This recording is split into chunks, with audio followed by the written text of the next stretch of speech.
Magandang gabi Pilipinas. Nito lamang nakaraang mga araw, muling binalot ng takot at pangamba ang ating mga kababayan, partikular na mga naninirahan sa Mindanao. Ito'y matapos maganap ang isang madugong engkwentro sa pagitan ng mga sundalo at mga bandido. Pasado alauna na madaling araw ng salakayin ng puwersa ng Moro National Liberation Front o MNLF ang Barangay Rio Hondo sa Zamboanga. Pag-atake na nagresulta ng kamatayan at pagkabihag ng ilan sa ating mga kababayan. Ako, si Cathy San Gabriel. Alam niyo po, sa aksyong ito ng MNLF, tila muli na namang nasilaban ang matagal-tagal na ring nating alitan sa Mindanao. Ano nga ba ang punot dulo ng gulong ito? At ano ang maging implikasyon nito lalo na po sa mga kababayan natin sa Mindanao? Ako si Gio Tingson. Yan at marami pang iba ating pag-usapan ngayong gabi. Ako po si Attorney Mark Astroda. Samahan po ninyo kami sa isa't kalahating oras ng paghimay sa isyong ito. Dito lamang sa Tension in Zamboanga, a PTV Special Forum.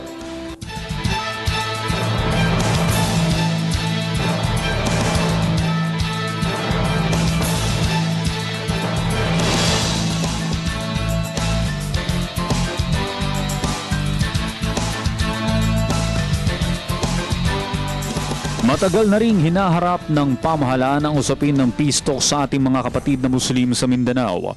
Sa paglipas ng panahon, marami na ring mga hakbang ng gobyerno upang tuluyang masolusyonan ang problemang ito sa kapayapaan. Kaya naman tila naging abot tanaw na ang tagumpay sa dekadekadang problemang ito nang malagdaan ng Bangsamoro Framework Agreement noong 1 taon sa pagitan ng pamahalaan at ng MILF o Moro Islamic Liberation Front. Ito ay naglalayong lumikha ng isang bagong autonomous political entity na papalit sa ARMM. Ngunit sa kabila nito ay muling umusbong ang gulo. Nitong Lunes lamang ay nagulat ang marami dahil sa alitan sa pagitan ng mga pulis at ng Moro National Liberation Front o MNLF sa Zamboanga City na naging sanhi ng pagkamatay ng 6 na katao at humigit kumulang 24 na katao ang sugatan. Ang tensyong ito ay nag-ugat sa pagtutol ng MNLF sa Bangsamoro Framework Agreement at sa di umano'y pagbaliwala sa kanila ng pamahalaan sa prosesong ito. Hanggang sa ngayon ay patuloy ang gulo at ang tangka sa buhay ng mga inosenteng mamamayan sa Zamboanga City. Ano nga ba ang magiging epekto ng hakbang na ito ng MNLF sa Bangsamoro Framework Agreement? Muli, sama-sama nating himayin at talakayin ang mainit na issue dito sa Tension in Zamboanga, a PTV Special Forum.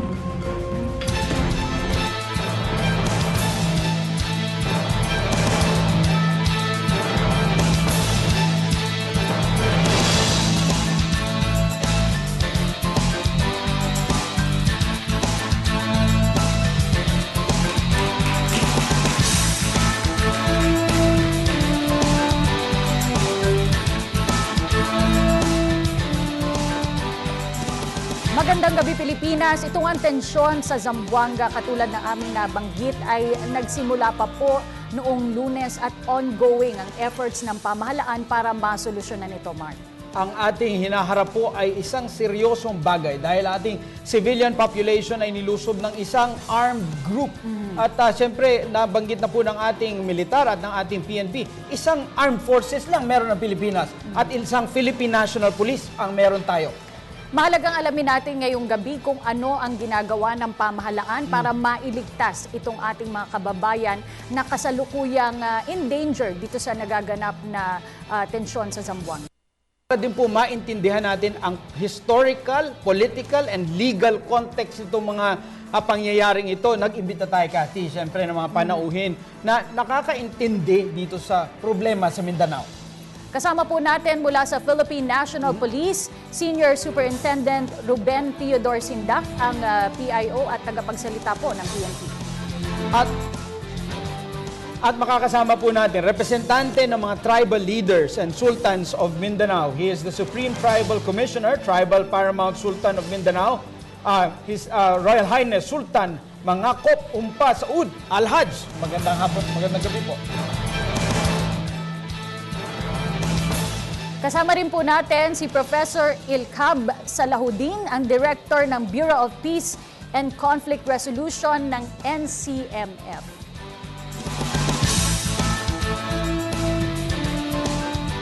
At napakagaling na youth leader mula sa Young Moro Professionals Network Committee on Women and Children. Pero ngayong gabi, Cathy, hindi lamang women and children ito.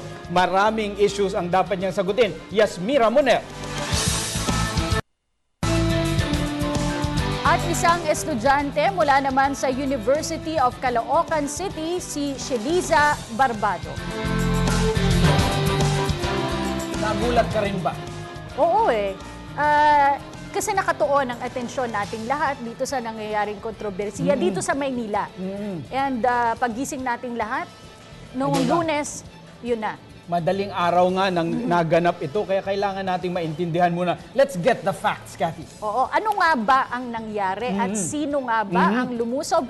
Sino nga ba yung unang nagpaputok? Tanungin natin kay Senior Superintendent Sindak. Ano nga ba po, can you give us a brief narration kung ano po yung nangyari noong Lunes na madaling araw? Well, unang-una sa lahat, magandang gabi sa iyo, Cathy, Attorney Mark, and Gio.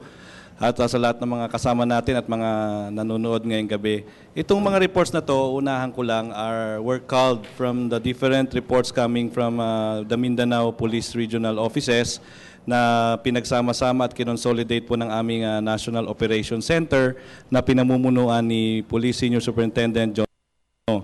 At magandang masimulan natin na mabigyan ng konting backgrounder para mapasimulan natin ang ating magandang talakayan ngayong gabi.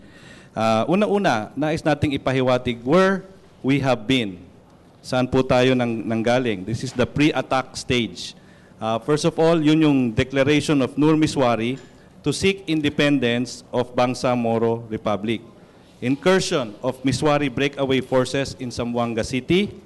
The plan of the same forces to raise their flag in Zambo City Hall. The alleged MNLF plan for attack of selected cities in Mindanao and launch a massive war in the Zamboanga Peninsula and the arrest of 6 Miswari breakaway group members. Nais ko lang bigay linaw na for lack of better definition or name, we are calling them the Miswari breakaway group because while some of them may be members of the MNLF, they do not represent the whole of MNLF, the whole of the MNLF. Then, we will now go to what happened next. Ito po yung attack stage. Dito po, starting around September 8 to 9, nagkaroon ng skirmishes between the Miswari breakaway forces and combined elements of the Zamboanga City Police Safety Company, the PNP Special Action Force, and the elements or soldiers of the AFP that resulted in some casualties. The taking of civilian hostages and the cornering of 100 or so civilians, the arrival of more Miswari breakaway forces from Basilan to Zamboanga City, the burning of some establishment in Santa Barbara, the release of 5 hostages, some Miswari breakaway forces that left Zamboanga City, alleged Miswari breakaway group's plan for the attack of Holosulu, and the great impact on the business climate in that particular area.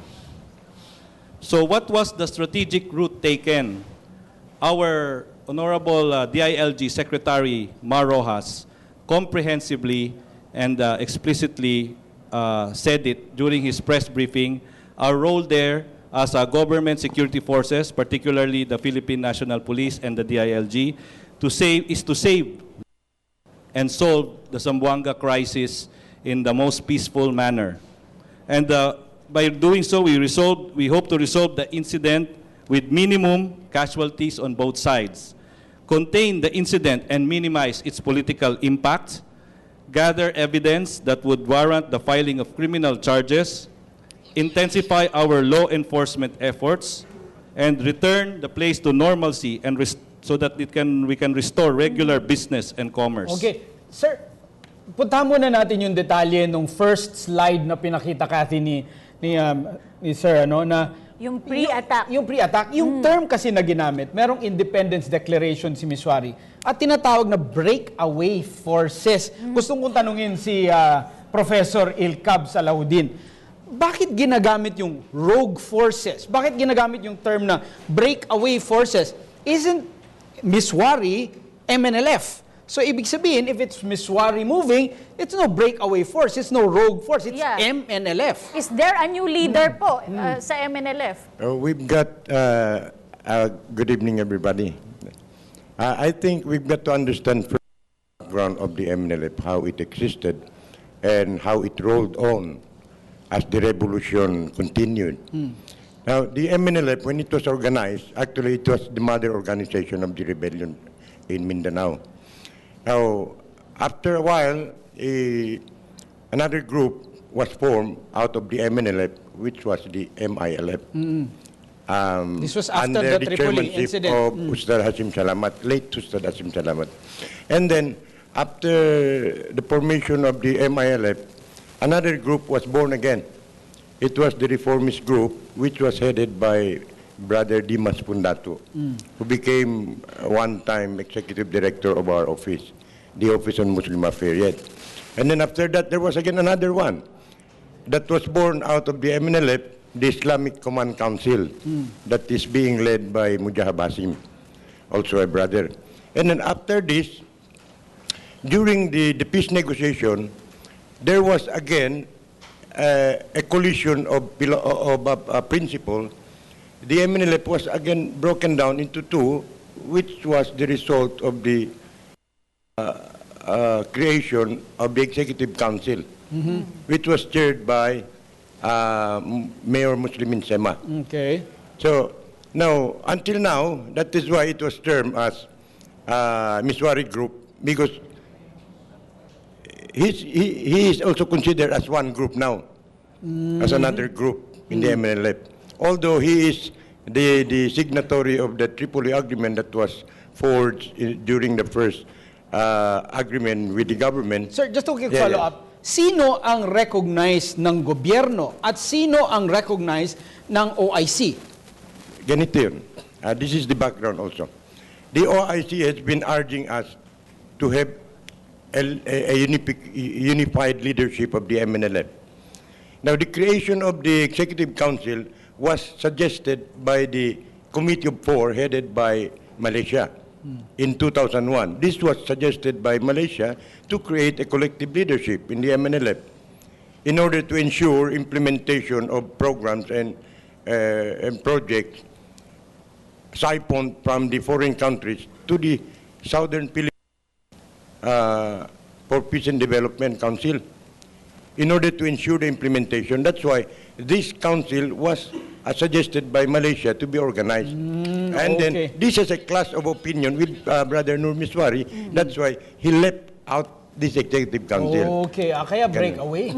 Hanggang saan nakarating na nga dito sa nangyari Dito nga, nitong kaya nga. Lunes na more urgent na concern ay yung safety ng ating mga kababayan. Yes, Colonel Sindak. I just like to add, nais kong dagdagan yung kinontribute po ni Professor, based on an open source, and this is the Institute for Study of Violent Groups, an open source research center at the University of New Haven.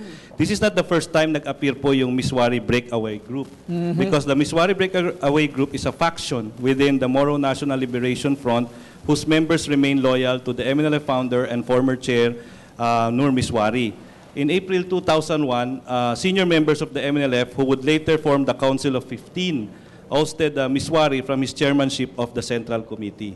So doon siguro unang nagbunga at they have seen action also at nagkaroon din ng konting conflicts that were initiated by this group. All right. Gusto kong tanungin si Sultan, before this incident happened po, sir, meron po bang inkling na yung ating mga kababayan sa Mindanao na magkakaroon ng ganitong pag-resurgence nitong forces na led by Nur Miswari? Kati, that's a good question. No? So, before I answer your question and interrogation, this is in addition to the inquiry of Professor from Basila, no? So that's correct, no? And my partner here, General Sindag, no? But let us note that Brother Nur Miswari is the founder of the MNLF chairman, duly recognized by the OIC and the United Nations as observer, no? So regarding the issue that Normis Wari is a breakaway, no? So in my part, we cannot consider as a breakaway because it's the founder and chairman, no? So we will of Normis Wari because he's the founder and leader of the Bangsamoro. Okay. So he is still the recognized leader among the Muslims. That's a public knowledge, no? Alam natin yun, no? So I have no position or my personal opinion is not a breakaway in the MNLF. Okay, so regarding your question, Cathy, no? Alam mo, karangalan ko po ang pag-imbita niyo sa akin dahil ako po ang napakalaking apektado sa incident ito. I am now in Manila para malaman ninyo. I have my tribal Mindanao forum here, no? So this is a big forum, no? Marami akong in-invite from foreign dignitaries from United Nations and Islamic Conference, no? Of course, and also all congressmen in Mindanao, even the President and Secretary Marwas, no? And the Senate, different senator, no? To witness itong event namin because this is historical, no? I want to prove to the government na itong tribal nakakaisa kami. Pero narinig niyo po ba? Yes. So when I read, no, when I heard the incident, no, alam mo napakalaking because the area is doon nakatira mga tribal ko, no, yung tribal chairman natin, no, si Muhammad Nur, no. Doon mismo sa Talon-Talon, no. So mayroon tayong project dyan na housing project, no, at saka seafood farming, no, from Japan Embassy para ipamagi ko sa mga tao doon, no. So napakalaking apektado, no, in my part, no. So anyway, we will discuss how to solve this problem, Cathy. Okay, gusto kong tanungin si Yasmira. Nagsimula ito, nabanggit ni Sir from our Sir Ruben, ano, na nag-declare ng independence ito si Ginoong Normis Wari. Anong naging reaksyon ng inyong grupo? While we're working on the Bangsamoro Basic Law, merong isang grupong nagdeklara ng independence. Assalamualaikum, magandang gabi sa ating lahat. Siyempre, sa amin sa Young Moral Professionals Network, siyempre, ito ay isang uri na we don't want to call it as a spoiling process. Pero lubos po kaming nalungkot, no, na nabahala. Kasi, siyempre, Miss Wari had his chance, you know. He has been once the armed governor, concurrent chair as well of the Southern Mindanao Development Council, the SOPA, no? I forgot that long of that. Pero it's kumbaga during that time when he had that the autonomous region for Muslim Mindanao, no? Binigyan siya ng pagkakataon to really show to the Bangsamoro people which we believe, no, sa amin sa Young Moral Professionals Network should be the ones that will that have the legitimate, no, grievances na siya ding dapat ina-address ng government. So, yung issue na to na nag-declare ng independence in the middle of the ongoing GPH-MILF peace process ay syempre, no, we also on our end, no, call for united stand, united Bangsamoro. Yun naman talagang always naming stand sa YMP, as advocating the Moro Youth Group, that we call for dialogue, no, not just one group, not just the MN, but all sectors of the Moro society.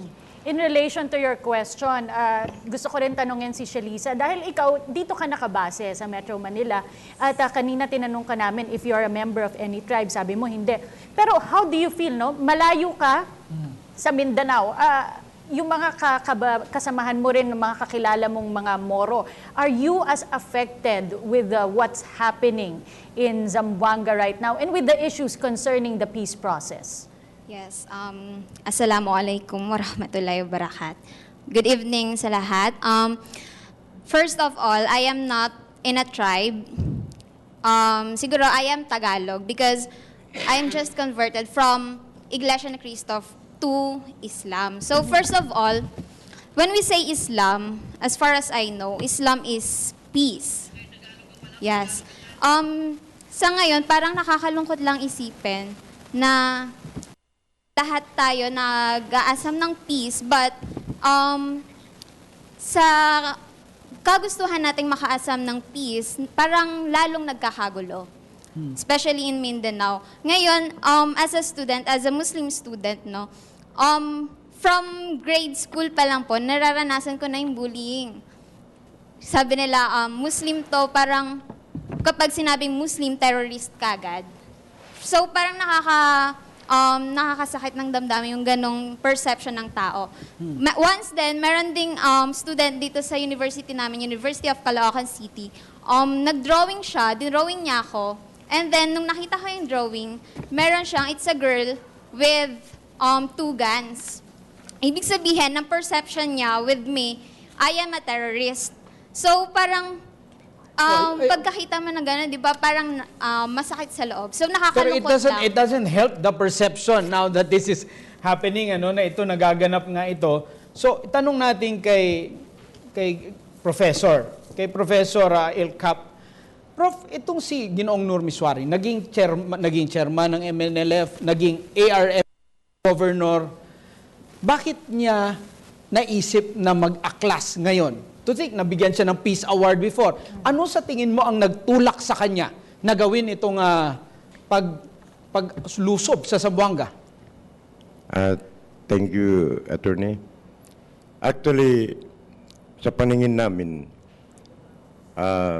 mula 1968, magkasama kami noon sa MNLF when we started the organization period.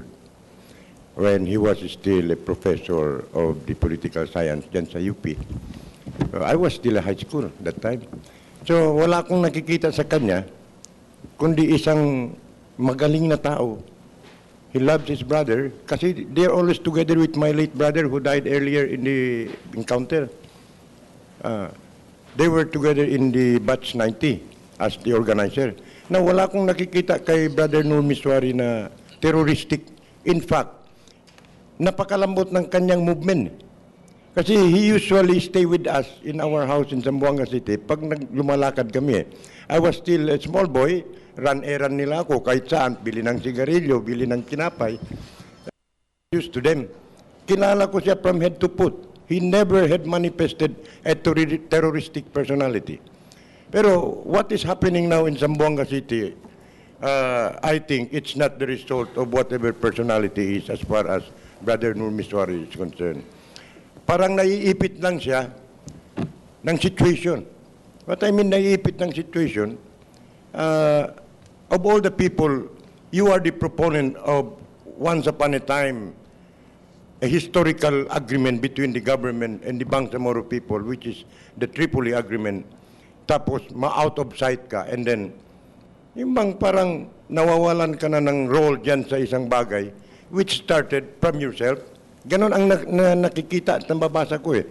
What I mean actually is the present peace process with the MILF. So ang nakikita natin dyan, nobody can deny, myself and the other, na Brother Miswari, parang na-left over siya eh. Napunta siya sa tabi, nasantabi siya eh. Just like my secretary now, Honorable Mehol Sadayin. That's why he was not able, because he's a member of the technical working group going to Malaysia. I think this afternoon or tomorrow morning. Kaya he advised me to represent him. Now, we should not misunderstand Brother Nur Miswari of his stand. Naiipit siya, and his people are willing to defend him dahil sa leader pa rin siya to his people. We cannot rule out any possibility na hindi pa siya leader. Hindi. His people still believe in him.